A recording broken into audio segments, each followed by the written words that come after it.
So next we'll be checking the bed knife. For this inspection, we do it visibly. We look for any cracks along the bed knife, any unwanted wear, and we also check the thickness of the blade. In this case, we're great. Here we are just checking our reel bearings, seeing if it's spinning correctly, if there's any movement that's unwanted, left or right, or if we hear anything. Sounds good. So next we'll be checking the rollers. For this, similar to the reel bearings, we spin, we see if there's any play or unwanted movement. In this case, the front is looking good, the back looking good as well.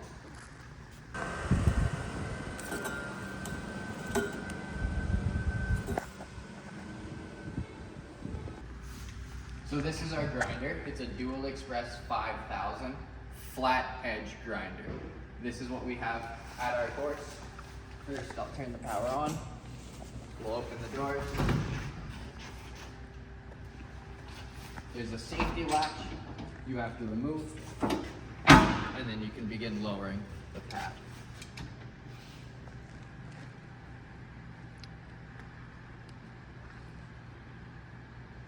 Slowly but surely.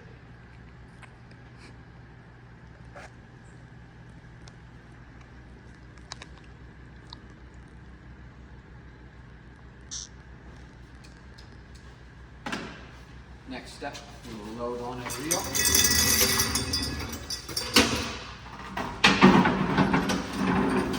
And begin to raise.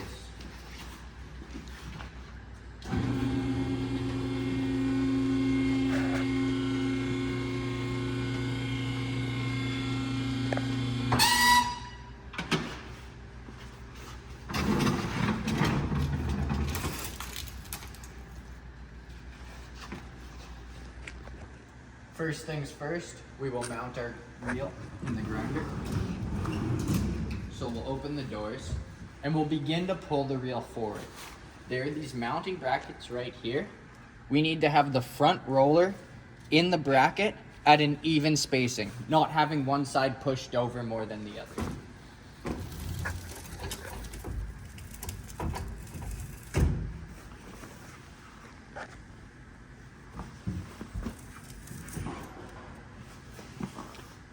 As you can see, that is pretty good.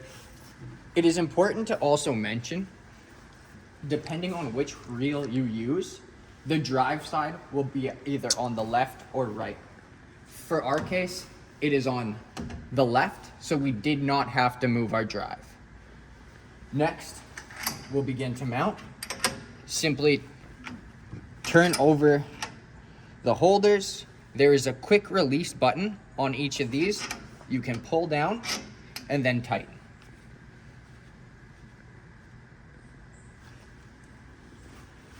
Lastly, we'll take our mounting shield, put it roughly in the middle, and then we'll go over to the screen here and we'll begin to load. I already don't like the placement, so I'll just shift as I go.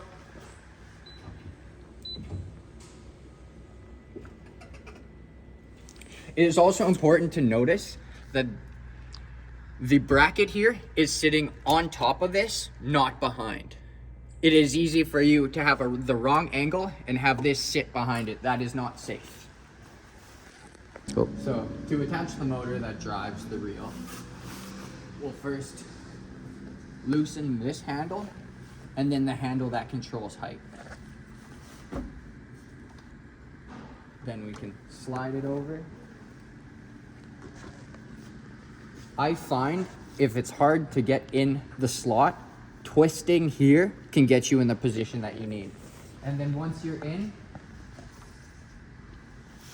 tighten both respectively. So the next step is setting up the spacing between the grinder and the reel. I had missed this step initially, so first we will loosen off the arm. We will give ourselves some space. And on the side of our grinder here, we have a little code. For fairways, the spacing is 4+4. What that means for us is, as you can see along here, we have numbers identifying spacing. So the first 4 would be till the number 4, and the second 4 would be how many ticks you go past. So in this case, 4x4, we slide evenly on both sides. And I went a little past, we'll just adjust. Perfect. Then we'll tighten.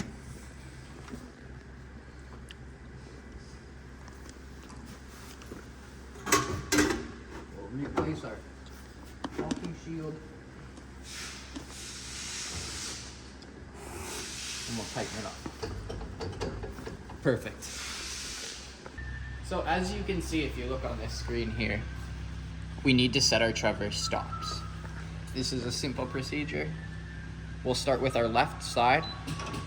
What I look for, if you can see when I get this down here, I like to have the edge of my reel approximately halfway on the grinder stone. So now that this one is set, we go back to our screen and we'd hold our left lock button.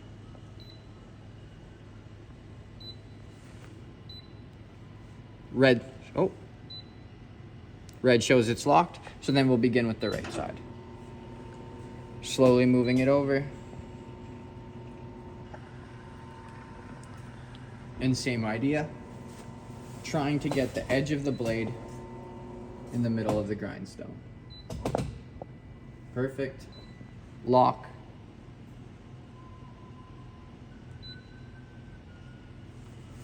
Next. So selecting mower size, we'll be taking the smallest reel, and then grindstone size, we'll also be selecting the smallest stone. So now we will close our doors, safety first, and then the motors will start.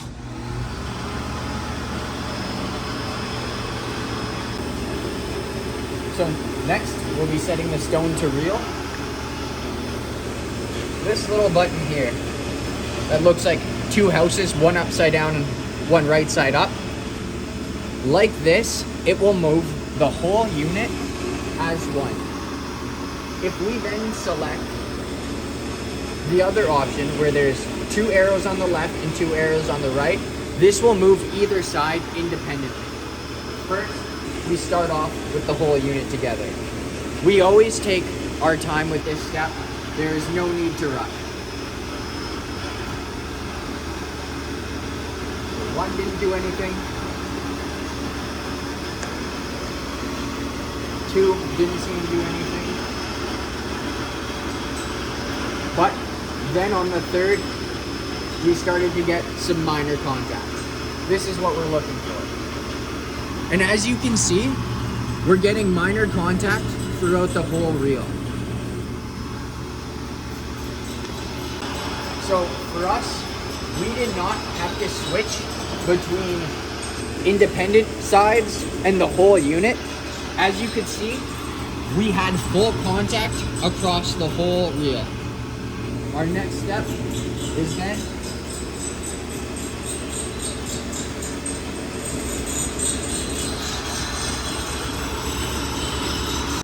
as you can see, we completed our grind. Our next step is to actually look at the reels themselves, feel along the edge, check if there are any burrs, and in this case,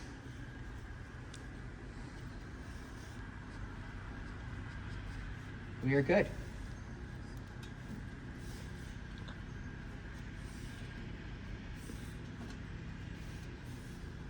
Perfect. So let's test. We did not get a great cut, so then let's adjust our reel to bed knife. So next you'll grab your trusty 5/8 ratchet. For the John Deere reels, they are the exact opposite of the Toro. To lower or tighten the distance between the reel and the bed knife. With a Toro, you would tighten, but with the John Deere's, you loosen.